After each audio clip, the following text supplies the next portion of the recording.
mudou sua postura, sua forma de pensar ou o respeito que tinha pelas garantias no direito penal e no processo penal, independentemente da gravidade dos crimes sobre os quais ele estava tratando? Na Alemanha, como se sabe, a preocupação maior nessas últimas décadas vinha sendo o crime de terrorismo. E por mais grave que fosse o crime, por mais graves que fossem as acusações contra aqueles acusados desses crimes, né, que eram uma grande preocupação, ele nunca mudou o que ele pensava, ele sempre entendeu que, acima de tudo, porque ele defendia a teoria da prevenção geral positiva, então entendia que a aplicação do direito penal servia para o reforço da norma, né, para reforçar a confiança na norma, mas ele entendia que, acima de tudo, se pudesse esperar um efeito positivo do direito penal, esse efeito só viria se, antes de se aplicar a norma penal, se respeitassem as garantias dos acusados. E, independentemente da gravidade do crime praticado, ele entendia isso e jamais mudou o seu pensamento. Então, entendo que o tema vem bem a propósito de toda a obra do professor Winfried Hassemer. E, sem mais delongas, então, passo a palavra à professora Gaetana Morgante para fazer a sua palestra. Muito obrigada.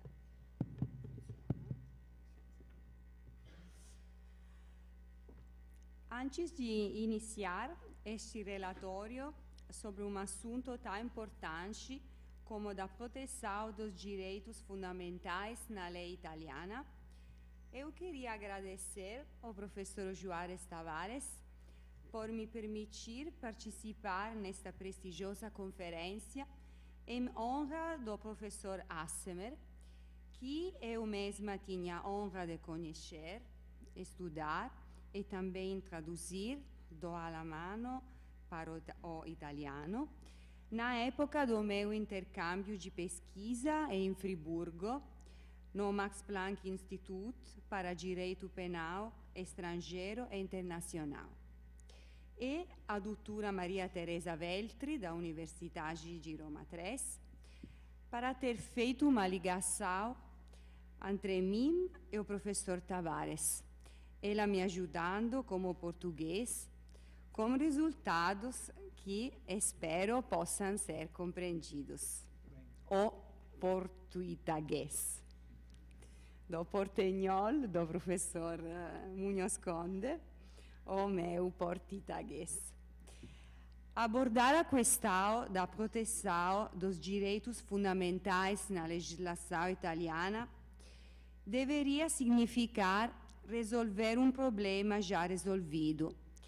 De fato, como pode-se imaginar um ordinamento como a da Itália, que no artigo 2 da Constituição estabelece que a República reconhece e garante os direitos invioláveis do homem como indivíduo e em grupos sociais, onde ele expressa sua personalidade e exige o cumprimento dos deveres obrigatórios de solidariedade política, econômica e social, vai negar proteção aos mesmos direitos fundamentais, para dar conta de como, ao contrário, isto pode acontecer e hoje em dia acontece, eu queria focar a atenção sobre dois direitos fundamentais,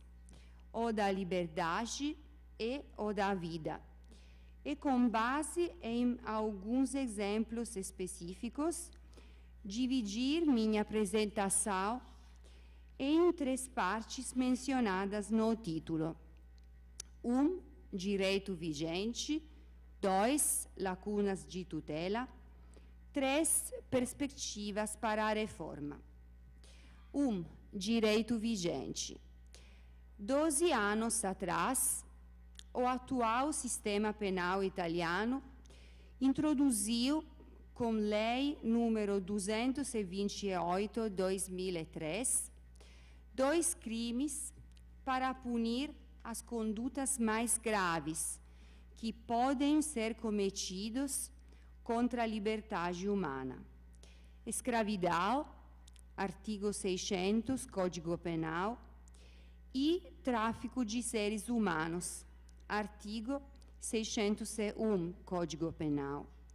Eles correspondendo à mercantilização da pessoa degradada a coisa para ser comercializada. O Código Penal, artigo 600, está colocado dentro dos crimes contra a personalidade individual e prevê que qualquer um que exerce sobre uma pessoa poderes correspondentes aos do direito de propriedade, o que reduz ou mantém uma pessoa em estado de sujeição contínua, forçando-a a trabalhar, o prestar serviços sexuais, o a mendigar, ou de outra forma para a realização de qualquer atividade ilegal que pode levar à exploração ou à submissão de remoção de órgãos, deve ser punido com pena de prisão 8 a 20 anos.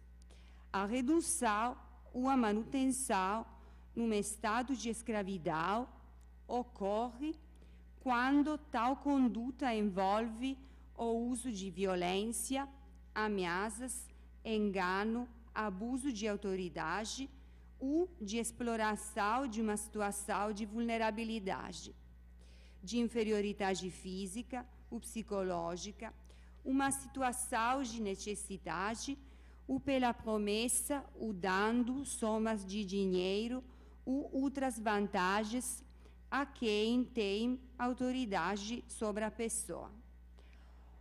O artigo 601, tráfico de pessoas, prevê, ademais, que será punido com pena de prisão de 8 a 20 anos quem recruta, introduz no Estado, transfere também fora dele, transporta, seja autoridade sobre a pessoa, acomoda uma ou mais pessoas que estão nas condições referidas no artigo 600, ou seja, executa as mesmas condutas sobre uma ou mais pessoas por meio de fraude, violência, ameaças, abuso de autoridade ou exploração de uma situação de vulnerabilidade, a inferioridade física, mental, ou por necessidade, ou por promessa ou de dinheiro ou outros benefícios para a pessoa sobre a qual tem autoridade, a fim de induzi-las ou forçá-las a desempenho de trabalho, favores sexuais, a mendicidade ou ao cumprimento de atividades ilegais que envolvam o uso ou a submissão à remoção de órgãos. Para dar conta de que nosso sistema está ainda atrasado na proteção penal da liberdade da pessoa, basta lembrar que apenas no ano passado, como o Decreto Legislativo número 24/2014, foi implementada a Diretiva 2011/36/UE sobre a prevenção e luta contra o tráfico de seres humanos e a proteção da vítima. Punir crimes como estes em um país como a Itália, que é a parte mais exposta da União Europeia para o fenômeno da imigração ilegal, tem uma importância fundamental. Apesar de tudo, a intervenção do legislador é muito recente e apresenta ainda diversos problemas no processo de avaliação dos comportamentos descritos. Deixar o contraste da imigração ilegal em situações como as descritas acima só nas mãos de crimes de escravidão e tráfico de seres humanos, tem risco de se tornar uma intervenção apenas simbólica e não muito eficiente, porque o crime intervém unicamente post-delictum, depois de um fato cometido por pessoas que é quase impossível identificar com precisão. Além disso, as supostas infrações são de fato descritas em grande detalhe, sendo crimes chamadas a conduta vinculada. Isto, juntamente com a natura dolosa, torna a prova extremamente difícil nos processos judiciais.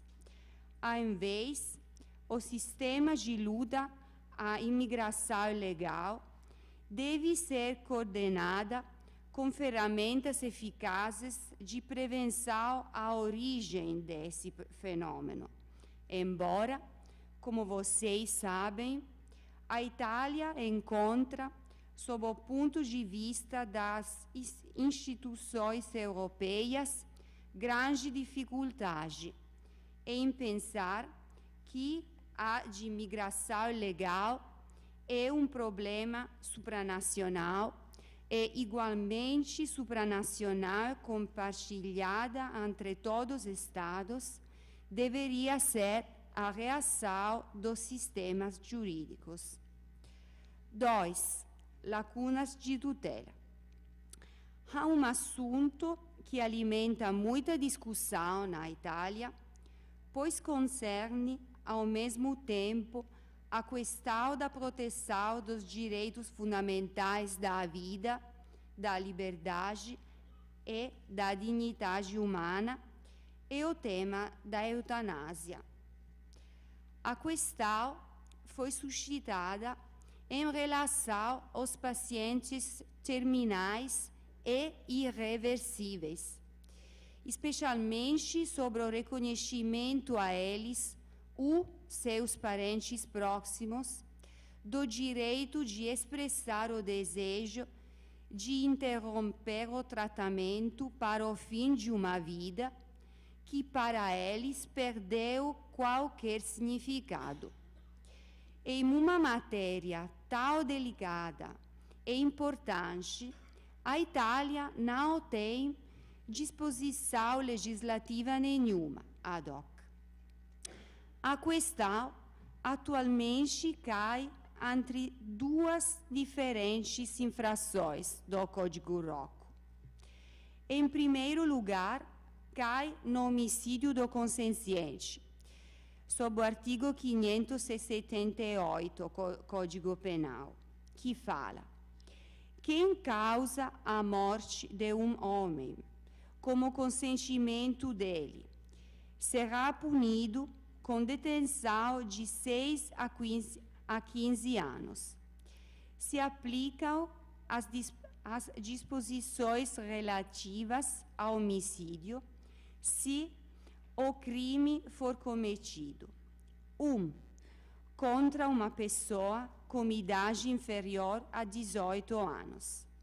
2. Contra uma pessoa mentalmente doente, o que está em um estado de deficiência mental para uma outra doença ou abuso de substâncias alcoólicas ou drogas. 3.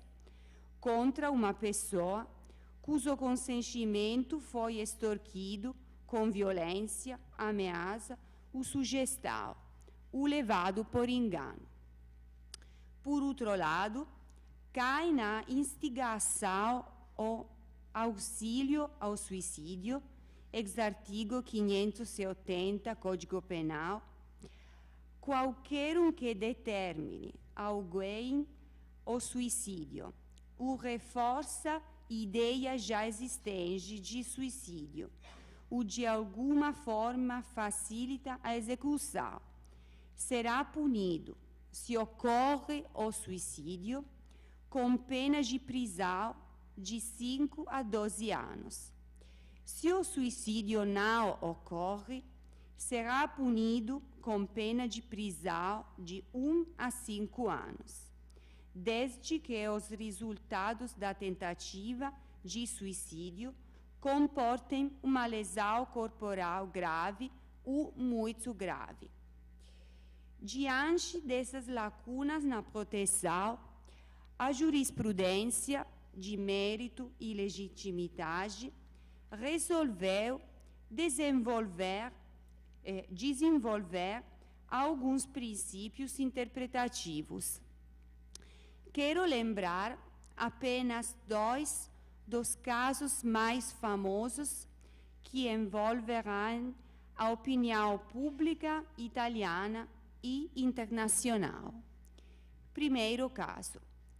No caso de Pier Giorgio Welby, em dezembro de 2006, um tribunal de Roma rejeitou o pedido dos advogados para pôr fim ao tratamento agressivo, declarando-lo inadmissível por causa de falta de legislação nesta matéria. De acordo com o tribunal, se reconhece o direito de solicitar a cessação da respiração assistida após a administração de sedação terminal, mas não é direito efetivamente protegido pela lei. Em 20 de dezembro, o médico que assistiu ao Welby, depois de ter praticado sedação, retirou o respirador. No 1º de fevereiro de 2007, a Associação Médica de Cremona reconheceu que o médico agiu em plena legitimidade de conduta ética e profissional, encerrando o procedimento aberto contra ele. Em 8 de junho de 2007, o juiz de instrução criminal, no entanto, indefere o pedido de dimissão do caso e imposta ao Ministério Público a imputação do doutor por homicídio do consciente. Mas, 23 de julho de 2007, o juiz da audiência preliminar de Roma tem definitivamente absolvido a ordenação por não processar, porque o fato não constitui crime.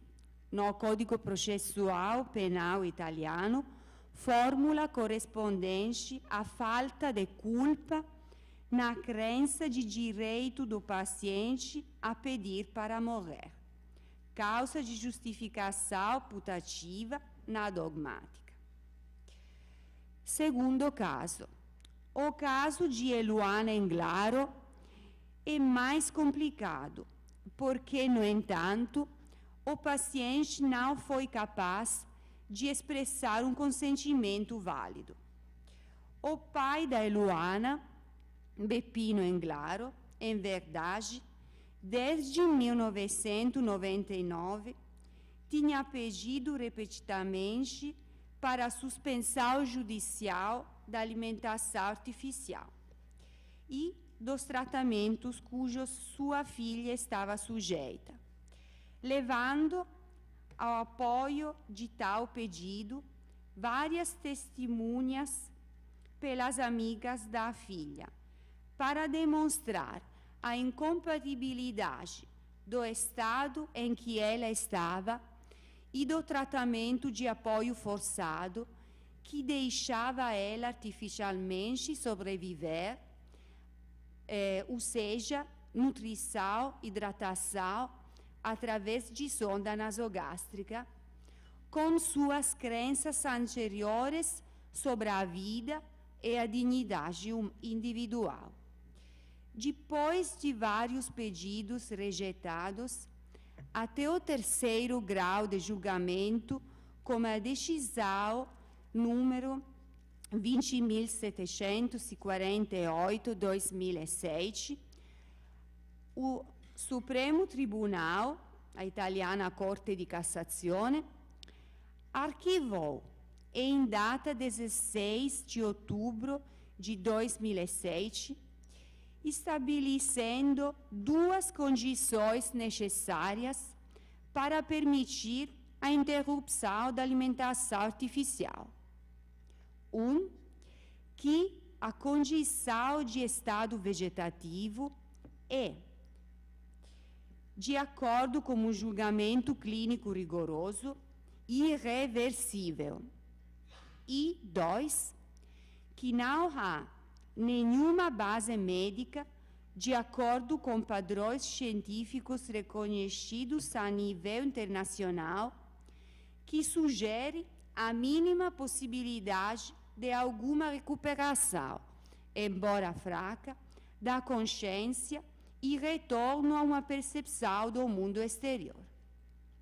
Afinal, a Suprema Corte audiu a decisão sobre o mérito para o Tribunal de Recurso de Milão, que, com decreto de 9 de julho de 2008, autorizou Beppino Englaro, em qualidade de responsável legal, para interromper a alimentação forçada e o tratamento de hidratação que manteve viva a Eluana, por falta de menor possibilidade de alguma recuperação, embora fraca, da consciência e retorno a uma percepção do mundo exterior.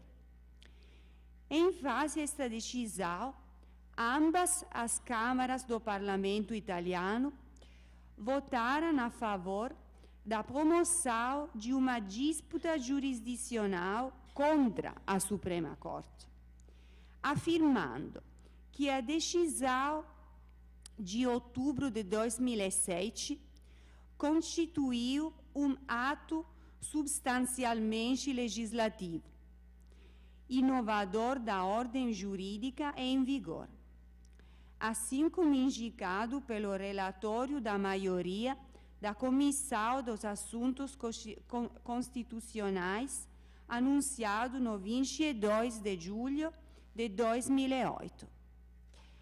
Este ato foi rejeitado pela Corte Constitucional porque, como eu vou dizer agora, ao contrário da lei, os efeitos de uma decisão só e somente se aplicam ao caso tratado no processo. Estes dois casos mostram como a falta de disposições legislativas relativas deixa uma tarefa muito difícil para a jurisprudência, que, no entanto, dada a natureza do sistema jurídico italiano, não pode ter aplicação geral, mas refere-se apenas ao caso tratado especificamente. O debate na Itália sobre a regulamentação da eutanásia está bem aceso, e não só por razões de natureza puramente jurídica. Em um país como o nosso, historicamente e culturalmente permeado de princípios de crença católica e indisponibilidade da vida, ainda pelo mesmo titular, são fatores que têm me impedido e impedem de resolver a questão do fim-vida, reconhecendo ao sujeito o direito de morrer quando a vida se tornou para ele insuportável. No entanto, as razões da cultura e da religião entram em conflito com as do direito.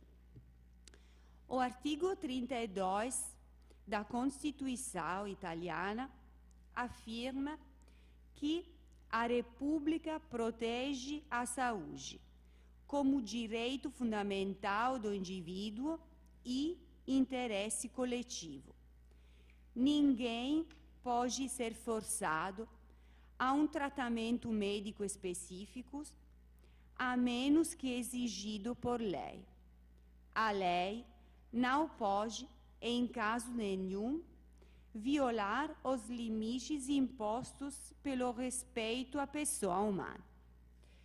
Às vezes, nas disposições da Constituição italiana, coexistem duas almas, presentes nas várias componentes da Assembleia Constituinte de 1948, ou seja, a católica personalista e a secular libertária.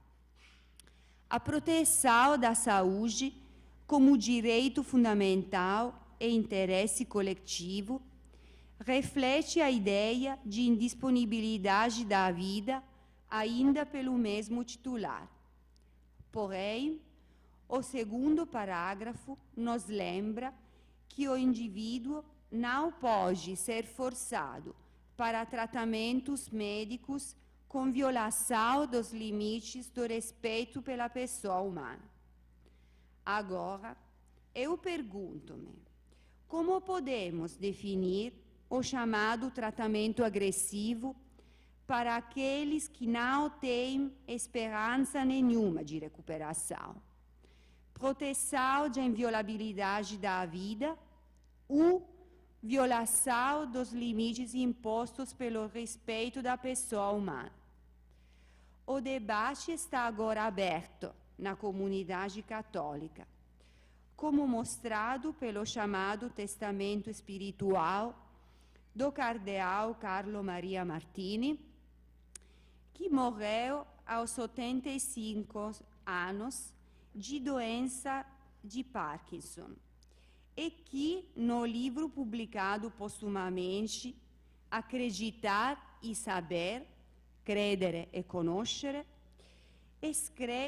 escreve que o fato de valiosas conquistas na medicina exige um suplemento de sabedoria, quando as curas não podem mais ser benefícios para a pessoa.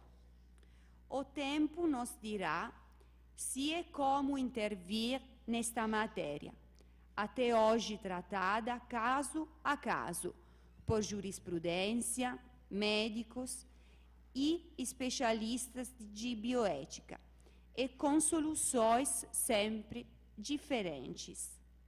3, e último. Perspectiva da reforma.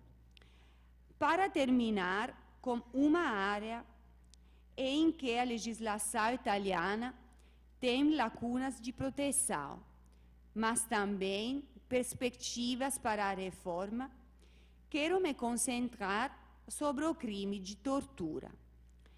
Mais uma vez, parece ainda em contraste com o imperativo do artigo 2 da Constituição, que um ordenamento personalista como o nosso não conhece o crime de tortura.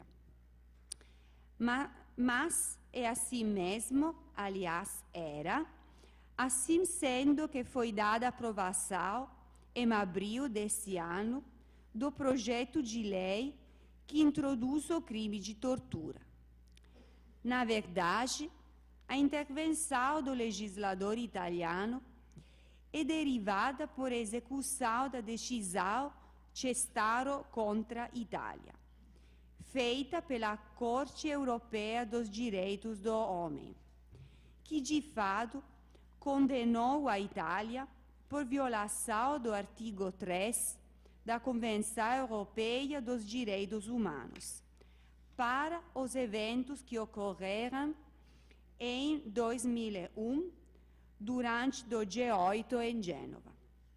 Em particular, a Corte condenou a Itália para a violência cometida pela polícia na escola Diaz Pertini, de Gênova, porque o nosso sistema jurídico não tem uma previsão de crime especificamente apta a qualificar condutas de outra forma definidas de forma redutiva e em termos de maus tratos.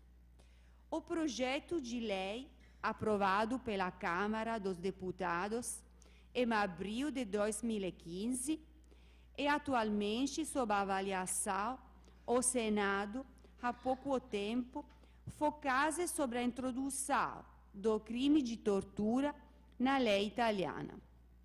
Em particular, o projeto pretende introduzir no artigo 613 bis do Código Penal, que textualmente diz: aquele que com violência ou ameaças ou com violação de suas obrigações de proteção, cuidado ou assistência, intencionalmente causa a uma pessoa que lhe foi entregada em seu cuidado, ou pelo menos sob a sua autoridade, vigilância ou custódia, agudos sofrimentos físicos ou mentais, a fim de obter por ela ou por terceira pessoa informações ou declarações, ou para infligir punição, ou para vencer uma resistência, ou em virtude de etnia,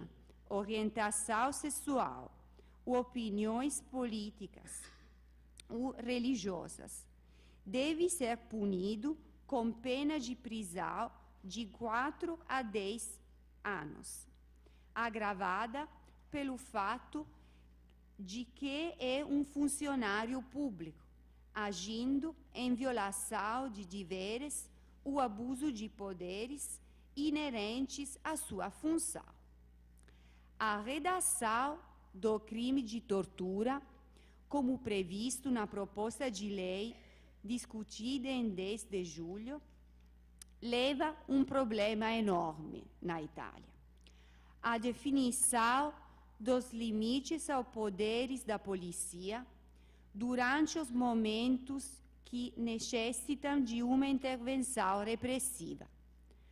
Os representantes da força pública têm protestado fortemente contra este projeto, que eles acusam de limitar seus poderes de intervenção em detrimento da segurança pública e da proteção da lei.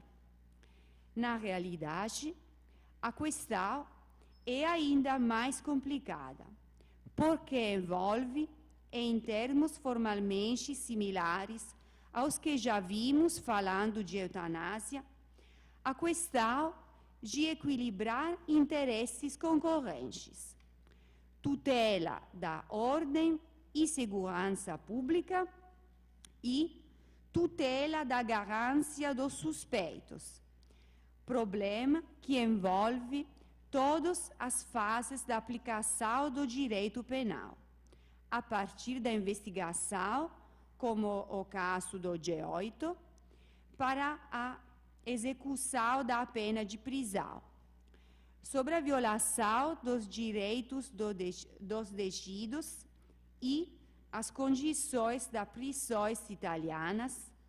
A Itália passou por inúmeras condenações pela Corte Europeia dos Direitos do Homem. Exemplo, a decisão Torreggiani contra a Itália. E as intervenções episódicas de decriminalização de crimes, ou as amnistias, ou indultos, não podem ser consideradas soluções para um problema que requer interventos estrutural e não aleatórios. Neste momento, o nosso ministro da Justiça, André Orlando, convocou os Estados Gerais em memória da Revolução Francesa da execução da pena, para fazer essas reformas estruturais.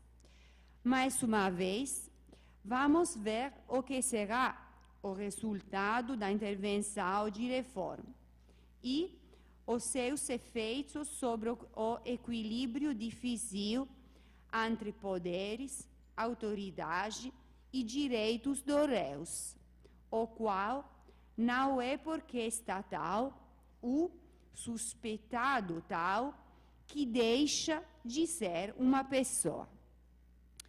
Esses são apenas alguns exemplos que queria trazer da experiência italiana, que, porém, podem proporcionar uma ideia de que o caminho dos direitos fundamentais no direito italiano é íngreme, mas também de como refletir sobre a sua importância e discutir juntos, como nestes seminários, sobre esse imperativo categórico da sua proteção é vital para o progresso da sociedade civil, mesmo antes do direito.